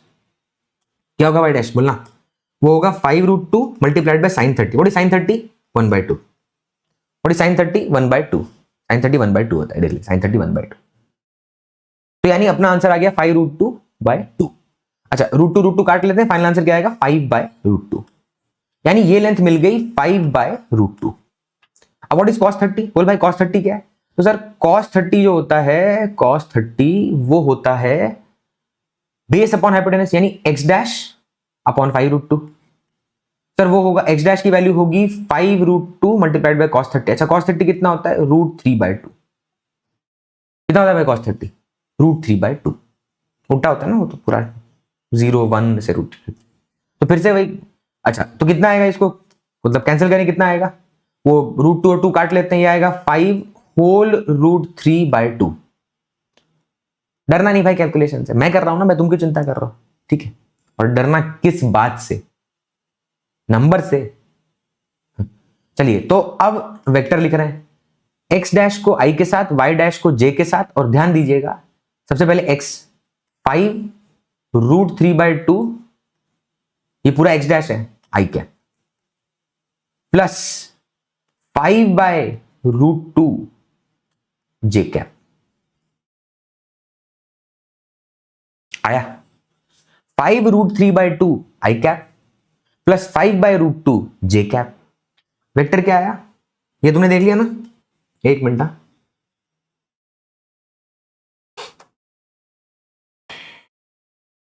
एक ही सेकेंड। हाँ, ये वेक्टर आया, ये वेक्टर आया, ये कोई और वेक्टर है, ये मतलब ये अपना v नहीं है, ये v डैश है, कोई दूसरा वेक्टर है, वो घुमाने के बाद आया। अच्छा ठीक है, एक बार v डैश का मैग्नीट्यूड निकाल। सर ये है x, ये है y, under root x square plus y square कर दें क्या? चलो 25 5 का स्क्वायर, √3/2 का स्क्वायर करेंगे क्या बचेगा 3/2 प्लस 5 का स्क्वायर 25, √2 का स्क्वायर करेंगे 2। सॉल्व करें इसको, 25 दिया 75, नीचे बाय 2 सेम है, 75 और 25 कितना आएगा 100, 100/2 आएगा √50। सर √50 को लिख सकते हैं 25 × 2, यानी आंसर आ गया 5√2। ये तो किधर सुनेला लगता है, ये तो किधर तो देखेला लग रहा है भाई, किधर तो देखेला लग रहा है, ये इधर देखेला लग रहा है ये, because we have just rotated the vector, the magnitude of that vector remains same, but क्या डायरेक्शन सेम है? टेल मी, क्या डायरेक्शन सेम है? अगर ये वेक्टर है तो इसका डायरेक्शन इधर होगा, इसका डायरेक्शन इधर होगा, इसका डायरेक्शन इधर होगा, इसका डायरेक्शन इधर होगा, लेकिन लेंथ सेम है। यानी वेक्टर को रोटेट करने से डायरेक्शन चेंज हो गया, मैग्नीट्यूड सेम रहा, उसको हमने बेसिस मानकर अपना सवाल कर लिया। ये क्वेश्चन छोटा नहीं था, ये अभी जो हम डिस्कशन करके आए हैं, जो हल्का फुल्का हमने बिखेरा है मामला, उस मामले को हमने इसमें और जाकर रायता फैलाया। रीजन था कि रायता फैलना जरूरी है। हाँ, किसी पॉइंट पे समझने में दिक्कत आए तो बताना, हाँ कब इसको यूज करेंगे उसका टेंशन आप मत लीजिए, उसका टेंशन हम लेंगे, क्योंकि उसका टेंशन हमें और आपको दोनों को ना लेना पड़े, इसलिए इस कंटेंट को बनाया है एक सीक्वेंस में, and that sequence will give you the best output. ठीक है, चलिए, तो इस सवाल लगा लिए हम, और ये अच्छा खासा लंबा सवाल था भाई। If you are dealing it for the first time, अगर आप पहले से जानते रेजोल्यूशन का मतलब क्या है, कंपोनेंट का मतलब क्या है, आप पहले से जानते ये बात कि मैग्नीट्यूड सेम रहेगा, आप पहले से जानते ये बात डायरेक्शन चेंज होगा, क्लॉकवाइज का मतलब क्या होता है पहले से ये जानते, मैग्नीट्यूड कैसे निकालते हैं पहले से जानते, उसको चेक करने के लिए आपने मैग्नीट्यूड निकाल के कंपेयर किया, या आप पहले से जानते, तो मुझे ये सारी बातें नहीं बोलनी पड़ती, जितनी सारी थी। ठीक है, चलिए अब एक तो कंसेप्चुअल क्वेश्चन, अ वेक्टर में change when we rotate the coordinate axis. है भैया, एक वेक्टर को आपको चेंज करना है तो कोऑर्डिनेट एक्सिस रोटेट कर देने से काम थई जैसे। टेल मी, ऐसा होगा कि वेक्टर ये वेक्टर है, ठीक है, आपने आपने कोऑर्डिनेट एक्सिस रोटेट की, मैंने शायद आई थिंक मतलब क्या बोलते हैं वेक्टर बोल दिया क्या, फिर से बोलता हूं, चलो। अब वेक्टर में चेंज व्हेन वी, अब अकेले कमरे में आदमी कैसे याद रखे भाई, कोई बच्चा होता बालक तो पूछ लेते कहाँ पढ़ा है। ठीक है, चलिए, तो चलिए कोई नहीं, कहाँ पढ़ा है, हाँ, तो हम पढ़ा रहे थे इस सवाल के लिए कि वेक्टर में change when we rotate the coordinate axis, मतलब वेक्टर के साथ कछु नहीं किया, एक्स वाई ऐसी को इधर ऐसा था सर केवल कह रहे हो, ठीक है, देखना ये है अपना कोऑर्डिनेट एक्सिस, और ये लाल रंग का अपना वेक्टर है जिसका नाम ए वेक्टर है। ठीक है, इसका नाम ए वेक्टर है। अब हम लोग क्या किए, ये जो हमारा कोऑर्डिनेट एक्सिस है देखिएगा, इसको हमने घुमा दिया। ठीक है, इसको हमने घुमा दिया, तो क्या ए वेक्टर का नाम बदल दीजिएगा, आपके आसपास की स्थिति बदलते तो आपका नाम बदल जाएगा, आपकी हाइट बदल जाएगी, है भैया, आपकी सोच बदल जाएगी, हो सकता है, बट दैट्स साइकोलॉजी। वेक्टर के पॉइंट ऑफ व्यू सोचिए कि अगर कोऑर्डिनेट एक्सिस ही रिवर्स कह रहे हैं, रोटेट कर दें, तो क्या वेक्टर में बदलाव आवेगा? नहीं, वेक्टर विल रिमेन सेम। अभी भी वो ए वेक्टर है, अभी भी उसका हेड उधर ही बता रहा है जहां वो है, अभी भी उसका लेंथ सेम है, और वेक्टर दो चीजों से बनता है, magnitude and direction, and if the magnitude and direction remain same, the vector will remain same. यानी कोऑर्डिनेट एक्सिस घुमाने से कछु ना होगा, the magnitude and direction of the vector is same, तो कोई चेंज ना आवेगा। समझ आयो कि ना आयो? तो फर्स्ट नहीं, अच्छा second, slide the vector without changing orientation. Okay, let me first remove this, इसको हम बोले बाय बाय। अब ये जो वेक्टर है, इसको ये जो वेक्टर है, मान लीजिए इस वेक्टर को हम ऐसा उठा के ले गए, स्लाइड द वेक्टर, क्या हो रहा है बोलिए? अरे खाली पॉइंट ऑफ एप्लीकेशन चेंज हो रहा है ना भैया, प्लेन भी चेंज नहीं हो रहा है। अगर एक्स वाई है तो एक्स वाई रहेगा, वो तो उठा के बाहर लाना पड़ेगा, कैसे लाए, तो ये तो उसी प्लेन में है। चलिए प्लेन ते लेने जाए, इसको स्लाइड करने से क्या वेक्टर चेंज हो रहा है? ठीक है, वेक्टर चेंज हो रहा है? नहीं, The magnitude and direction still remain same because the head is pointing in the same direction and the tail will be pointed at a point. समझे आपने इस बात को? हाँ या ना? बहुत बड़ी। तो यानी इस केस में भी वेक्टर का कचूना होगा। Rotate the vector, sir rotate करने वाला सोचना पड़ेगा। इससे पहले हमने वेक्टर बनाया, इनिशियल वेक्टर था 5i plus 5j, initial vector था 5i plus 5j। What is the final vector? 5 root 3 by 2 i cap plus 5 by root 2 j cap। ये सेम है। ये तुम किस एंगल से देखने में सेम लग रहा है? सर इसका मैग्नीट्यूड निकाला तो सेम आया। तो मैंने जब इक्वल वेक्टर बोला था तो ये कहा था कि खाली मैग्नीट्यूड सेम हो जाने से वेक्टर सेम हो जाते हैं। नहीं भैया, उस केस में मैंने ये बताया कि मैग्नीट्यूड सेम होने से वेक्टर नहीं होता है सेम। मैग्नीट्यूड डायरेक्शन दोनों सेम होना चाहिए, यानी यूनिट वेक्टर भी सेम होना चाहिए, मैग्नीट्यूड भी सेम होना चाहिए। यहां ऐसा नहीं होगा। इसका मतलब जब आप किसी वेक्टर को रोटेट कर देते हैं, when you rotate the vector itself, the direction will change. Maybe the magnitude में समझिए, मैग्नीट्यूड में छोड़िए, में क्या, definitely magnitude will not change. मैं क्यों बोलूं में? वो तो मैं तब बोलता ना जब आगे रेजोल्यूशन पढ़ाता, लेकिन इतना बढ़िया एग्जांपल लगाकर भी अगर मैं बोलना पड़े, धिक्कार है ऐसे। यानी definitely the magnitude will not change but the direction will, and when the direction of a vector changes the vector changes because vector is made up of magnitude and direction and not or all of the above। चल बे, चलिए next सवाल। A bird is flying in a direction parallel to the vector 3i plus 4j if the speed of a bird is 10 meter per second, determine its velocity vector। अगर इसके velocity vector चाहिए आपको तो कोई भी vector बना होता है मैग्नीट्यूड मल्टीप्लाइड बाय डायरेक्शन से। थोड़ा बातें अब कम होंगी ना, क्योंकि अब आगे बढ़ गए हैं तो धीरे धीरे। मतलब एग्जाम्पल का मतलब मैं पहले भी कह चुका हूं, डिस्क्लेमर पहले भी डाल चुका हूं। एग्जाम्पल का मतलब होता है जस्ट एक सेंस, एक पॉइंट, एक थ्योरी, एक फैक्ट आप तक पहुंचाना, दैट्स इट। तो यहां पर जो वी वेक्टर है वो है magnitude of velocity multiplied by direction of velocity. अच्छा, अब मैग्नीट्यूड ऑफ वेलोसिटी तो 10 मीटर प्रति सेकंड है, ये रहा ना। If the speed of the bird का स्पीड दिया है 10 मीटर प्रति सेकंड, वो तो गिवन है।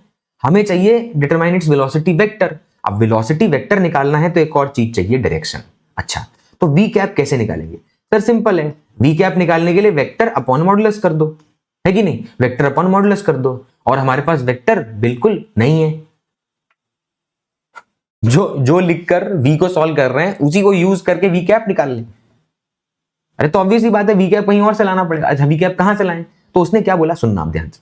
अ bird is flying in a direction parallel to the vector, यानी वो जो पक्षी है, वो जो बर्ड है, वो इस वेक्टर के पैरेलल, क्या भैया parallel. What are parallel vectors?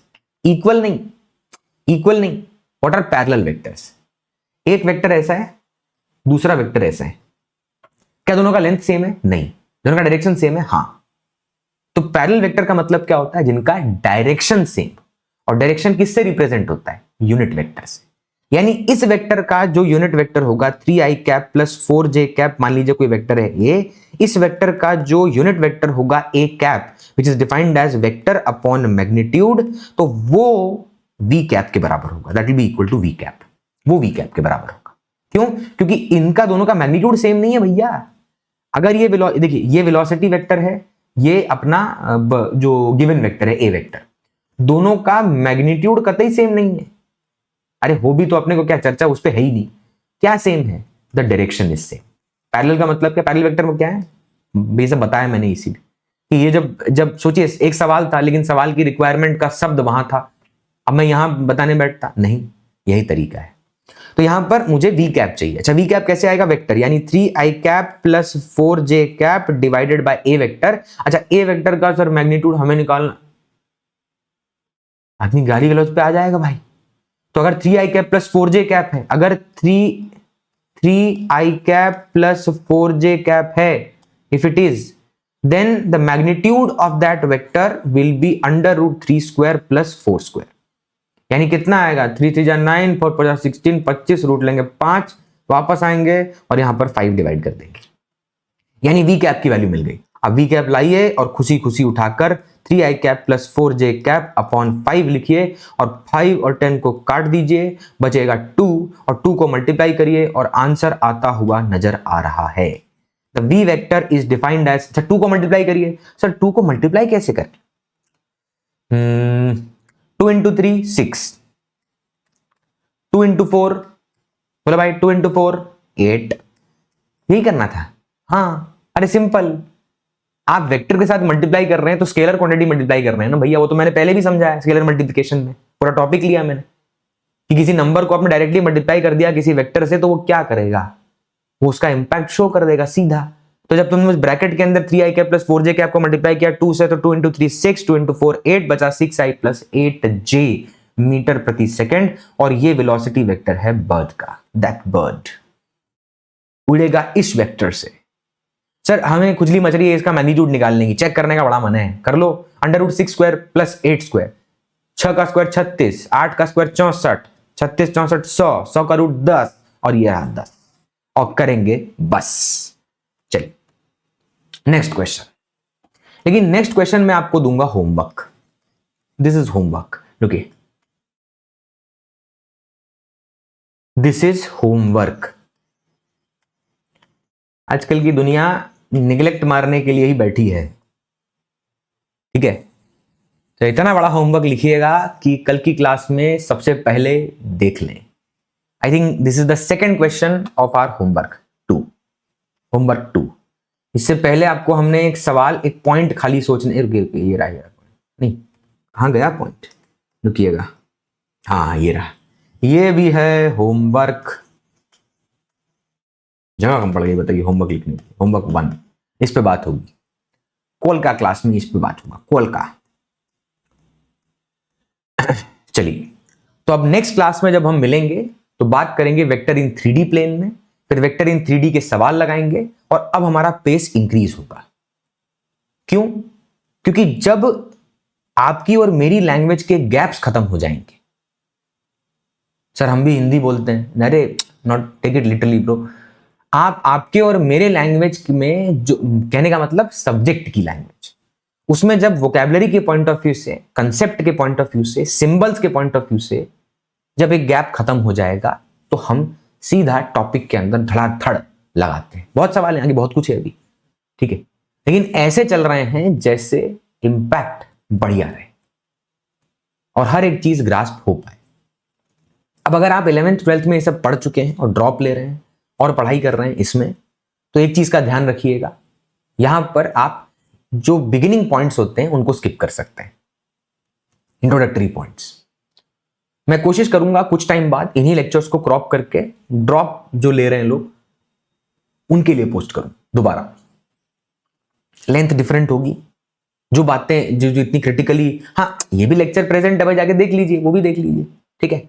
So in tomorrow's class will begin with vector in 3D plane, और लगावेंगे सवाल, फिर बात करेंगे रिजोल्यूशन ऑफ वेक्टर, बहुत इंपॉर्टेंट है, उसके बाद उस पर भी लगाएंगे सवाल, और फिर जाएंगे अपने addition and subtraction of vector, जो इस पर्टिकुलर वेक्टर डिस्कशन का एंड पॉइंट होगा। यानी आई थिंक कल हम बहुत सारी बातें वेक्टर, बहुत सारी क्या, जो majority important points and examples will be taken. After that will begin with motion in a plane literally, ठीक है, क्योंकि अभी मैथमेटिकल टूल और माहौल बनाया है सिर्फ ये जानने के लिए कि what is motion in a plane. अब कल जब हम मिलेंगे तो हम बात करेंगे वेक्टर इन 3D, और आज सिर्फ एक छोटा सा थॉट देकर मैं अपने मन का इस लेक्चर को एंड करता हूं। आप सब्जेक्ट के जब सॉल्व करने बैठते हैं, व्हेन यू सॉल्व इट, तो आप क्या करते हैं, आप फर्स्ट क्वेश्चन करते हैं, सेकंड क्वेश्चन करते हैं, थर्ड क्वेश्चन करते हैं, और ऐसा करने पर आपका ईगो फर्स्ट से सेकंड तभी जाने देता है, अलाउ करता है, जब आप फर्स्ट खत्म कर लेते हैं या जी भर के उसके साथ जूझ लेते हैं, तभी आपका ईगो अलाउ करता है आपको, नहीं तो नहीं। और ऐसा करने से आप इतना टाइम वेस्ट कर देते हैं कि आपकी हैबिट बन जाती है टाइम वेस्ट करना, और फिर जब आप जाते हैं कॉम्पिटिटिव एग्जाम देने तो वहां पर आप मेजॉरिटी टाइम वेस्ट करने में बिता देते हैं। कॉम्पिटिटिव एग्जाम का माइंडसेट ये कहता है कि टाइम जरूरी है पर क्वेश्चन, ये एडवांस नहीं है, मैं मेंस और जेई की बात कर रहा हूं, मैं बोर्ड की भी काफी हद तक बात नहीं कर रहा, क्योंकि वहां पे भी आपके पास टाइम को डिस्ट्रीब्यूट करने के तरीके अलग हैं। तो कॉम्पिटिटिव एग्जाम, नीट और मेंस, ये आपसे एक्सपेक्ट करते हैं टाइम बेस्ड लर्निंग। तो जब आप किसी भी कंटेंट को सॉल्व करें तो वहां पर टाइमर लगाएं, that if you are taking 30 questions put a timer of 30 minutes. So जैसे ही फर्स्ट वाला क्वेश्चन 1 मिनट 40 सेकंड 50 सेकंड में पता चल जाए नहीं हो रहा है, आगे बढ़ जाएगी। Don't take it on your ego कि ये टॉपिक तो बहुत प्यारा लगता है, दिल से एकदम आवाज रोज निकलती है इसके लिए कि वाओ, तब भी छोड़िए, leave it there and there and move ahead, because that particular question will waste your time and you will not even recognize that during that chaotic situation of exam. तो जरूरी है कि उस पॉइंट को वहीं के वहीं त्यागें और आगे निकल पड़े। फिर टाइम जब खत्म हो जाएगा तब आराम से लगाएं क्वेश्चंस को दोबारा और देखें कौन सा क्वेश्चन नहीं आया, फिर उनके पीछे पड़ जाएं, क्योंकि सब्जेक्ट भी सीखना है ना, हर दिन एग्जाम थोड़ी दे रहे हैं भैया। लेकिन इस प्रोसेस से आपका माइंड हमेशा टाइम के लिए सतर्क रहेगा, नहीं तो घड़ी में समय कब चला जाए ना तो ये जीवन में पता चलता है ना एग्जाम हॉल में। इसी थॉट पर whatever you have started, take it to the end. Thank you for being a patient listener. We'll meet tomorrow.